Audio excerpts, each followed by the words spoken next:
Hey everybody, we're here to discuss First Break All the Rules. I'm here with Adam O'Donnell. How are you? It's good to be here. Thanks for having me. And just to remind everybody, what do you do? I'm the operations director for Vinaigrette Salad Kitchen. So I spend my days working with our regional manager to develop the managers and also pushing a new store forward and any new initiatives that we're working on. Cool. And you're also writing on the blog. I am writing on the blog. Wednesdays will be my day. What are you going to be writing about? I do a lot of reading, so I'm going to focus on the books I'm reading. Some books I'll do whole book reviews, some I'll just pick sections that I enjoy, probably make some fiction in there also because I do some of that, but going to do mostly book reviews. Cool. That sounds good. I look forward to seeing it.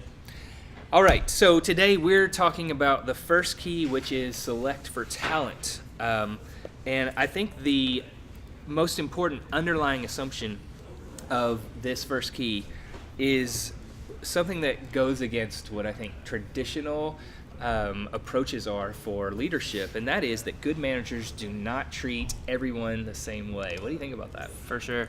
The note I kind of wrote here was this was game changer for me when I came into managing.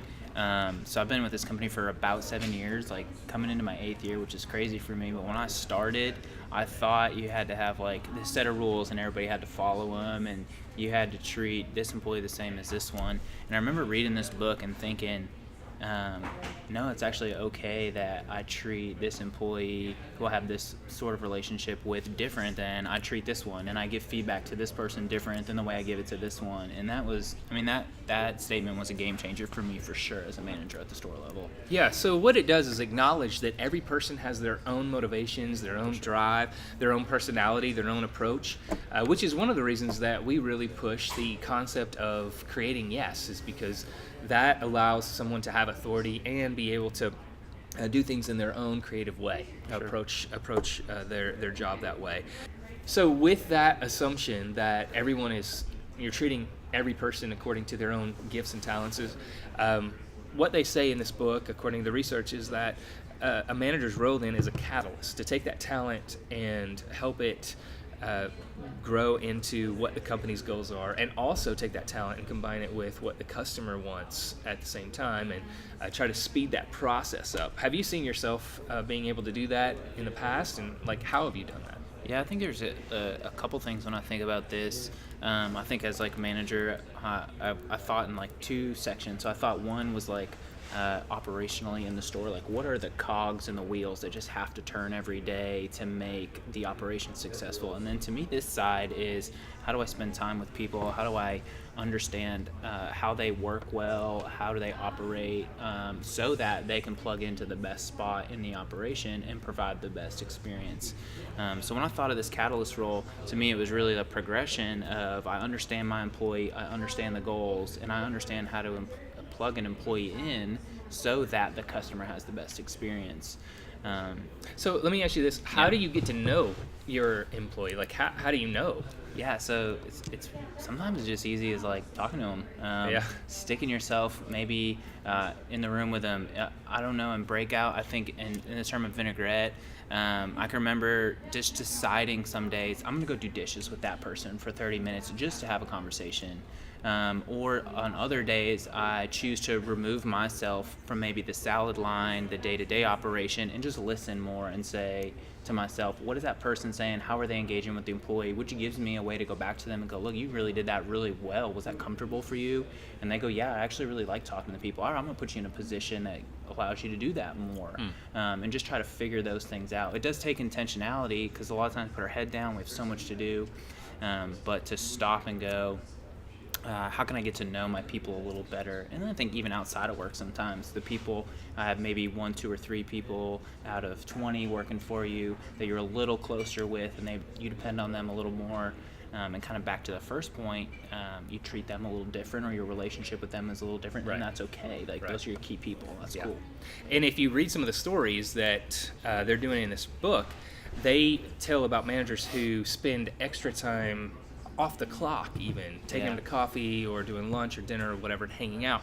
And we would encourage you to do that if you really want to know people and be able to understand their talents and gifts and what they like, what they don't like, and how to use them. you're going to have to get to know them in some kind of personal way, and don't be scared of that. I think sometimes we're scared of doing that. So they talk about 4 main activities that I think will guide us from here on out, and these activities are the main activities of a manager. First, you select the person. You have to interview them and hire them. Yep. Second, you set the expectations, and we'll talk about that when we get to that is a huge one. Super important. Then third, you motivate the person.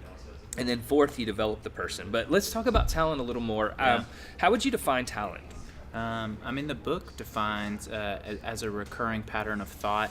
When I'm thinking about a recurring pattern of thought, feeling, behavior that can be productively applied.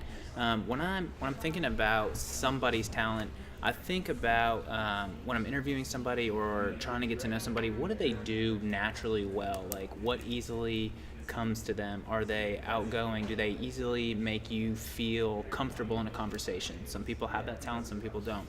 Are they just really hard workers? Some people are maybe a real hard worker, but they're a little more dry, or they're not as engaging. So really trying to figure out what is that thing underneath that you're really good at, that makes you tick, that makes you excited to come to work. So I know what they are for me, and I've learned what they are for some of my closest employees, and so continuing to learn those things I think is really important. Yeah, I think one easy question to ask is, what do you love? Yeah. What do you love? What do you daydream about? What do you spend your time doing when you're not at work? Or what would you love doing the most in your career, or whatever? I think that really brings out what their talents are. Yeah, asking questions like, if you could have any job tomorrow, what would it be? Yeah. You could snap your fingers and do that. I also like to ask, on a day off, you have no responsibilities to do. What do you choose to do with that day? Right. And that tells you a lot about what a person likes to do, what their strengths are, what their talents are. Yeah. So here's the big question: can you train for talent? Man, that's one of the things I wrote here. No, you cannot train Absolutely for talent. not. And this is a big mistake I think we make in the hiring process. Is I hear from managers sometimes this kind of quote: "I hoped with some training they would do better in that." Or they answered like this in the interview, and I hoped that if we trained them, or once they got in and they saw everyone else doing X or Y, they would be able to be trained to do that. Yeah. And that's like the red flag right there. Yeah. When we say that, it's probably not a great fit. Not that the person's bad or not. Probably had a good interview, but maybe not the right person for the role we're trying to fill. Yeah. I mean, there's a difference between someone who comes and makes salad and it says, you ask them at the end of the day, what'd you do today? And they say, I made salad. I made this many salad. I clocked in. I did this. I did this. I did this. And then the person who says, what did you do today? And they say, you're never gonna guess what I got to do. I got to do what I love. I got to make all these people really excited about the salad, and I get to make this one salad that I never made before, and you start seeing the passion and the things that they're talking about. Or they say, I sold this many gift cards today, and they're just passionate about something that is beyond just going through the motions. And that's the special person that you're looking for to hire and to grow. That's the talent that we're talking about. That's different than just training someone to go through the motions. Yep, I agree. Yeah. So if you can't really develop or train for talent, how do you hire for talent? Yeah. I think that in the interview process, when you're asking questions and you're hearing out the person that you're interviewing, I think you've got to know the difference between what a good answer is in a general interview setting and what's the right answer for the job we're trying to hire somebody for. So an example of this is if I were to ask a interviewee, hey, tell me what makes an excellent customer experience. They might say things like, well, I would want to make eye contact, and I would want to make sure their food was made correctly, and I would want to make sure that they were happy, and I would want to make sure that they got out of here quickly. Those are good answers. Those are just straight up good answers. I couldn't argue with any of those, but they're not necessarily the right answers for what we're looking for. I want somebody who says, I want to make the customer feel welcome at our restaurant. I want to make you know that we love having you here. I want you to know that I'm here for you, that I can customize your salad in any way. I want to try to make their day in some way. Can I offer something? And when you get those answers that that check that box that say this person's empathetic. They understand what the customer is experiencing, and they can go, I'm going to make this experience great for them because of that. So I think all your answers when you're doing interviews, is this a good answer or is this the right answer for the job? Yeah. And I think that's how you get talented people versus people that you're trying to train into the role who might not have the talent for it. Yeah. And we'll talk about this in future weeks, in future sections, but beyond, once you hire for talent, then you create an environment where that talent can continue to develop. They can learn about themselves. Most people are not aware of their talents, right? Yeah. They don't really know where they're gifted at. They haven't really thought through, especially the people that we're hiring. They're younger, and so they haven't really had a chance to think through what are my talents, what are the things that I love and I'm really passionate about. And then allowing the managers to have the freedom to create a unique environment in their location, in their store, to be able to create this space where the people under them can flourish and really develop their talents. And that means putting them in roles that equate with what they love and their talents. It can't always happen that way. I mean, both of us have worked in roles that we're like, I don't really love this. And we do things now that we're like, I don't love this. I mean, I'm shooting this video. I'm like, I hate this stuff. But I'm just joking. I love this stuff. But there's some things that we always have to do that are just part of what work is. But in general, we would love to put people where they're talented and where they're gifted and what they love, and they're going to flourish in that environment. For sure. So in developing these skills, the first step is first of all to know what kind of skills or talents we're looking for, right? Yeah. What talents am I looking for in someone I'm interviewing, or you're talking about trying to help someone understand what they're good I think at? both. So I think one of the things that we have to do, we've done this for everyone, is in the last year we put together the key competencies, right?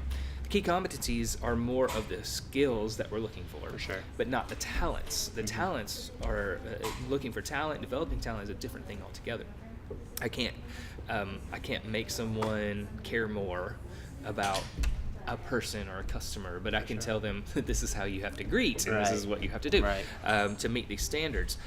So when we're thinking about this, we probably should start by having a list of talents that we're looking for, right?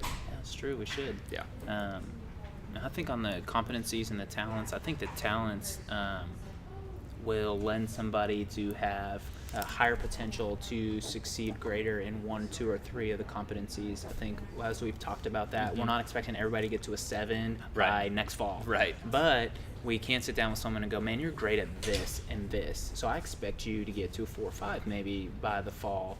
And I'm okay with satisfactory in these other areas. And so I think that's where it plays in at the manager level. And that's really cool to use the competencies in that way and say to the manager, these are the necessary skills to be good and satisfactory at the job. You're going to excel in these ones. Let's see you move forward. Yeah, for sure. All right. Well, there's 2 things that we want to leave you with. One, the categories of talent. If you read this section, there's 3 categories: striving, and thinking, and relating. And I would like all of you that are reading along and doing this study with us to consider what talent or talents you're looking at and wanting to hire for and wanting to look for in your team in each of those categories: striving, thinking, and relating. And I would love for you to then bring those to the next interviews that you do and use those as a guide for asking questions and what you're looking for. That's really good. And then the second thing is give us some feedback on some approaches that you've had in hiring and then developing talent, and how you believe that leaders and managers can do that. We would love to hear your feedback and love to hear some ideas, and I think that would be good to get some cross-pollination between all of our brands and different managers and their approaches. It would be helpful for us and for everyone else that's reading it and listening. So any other things? Yeah, comment with your favorite interview questions. Yeah, I have a couple. That too. We have a guide, but my managers will tell you when I sit in on interviews with them, I have a few that I just kind of like to ask. And I like to kind of put people on the spot a little bit. It helps you learn what actually are they good at and what is not just kind of a facade in the interview. Do you put your managers on the spot sometimes in the interview that they're doing? Sometimes. Oh, wow, that's good. Yeah, well, I say, I know you have a question you want to ask. All right. And they have to ask. All right. Well, I apologize, vinaigrette managers, for that. No, I think that's interesting. I love it too. Well, thank you for tuning in, and put your comments in the comment section. We look forward to hearing from you. And until next week, please read along, and we'll talk to you later. Yep.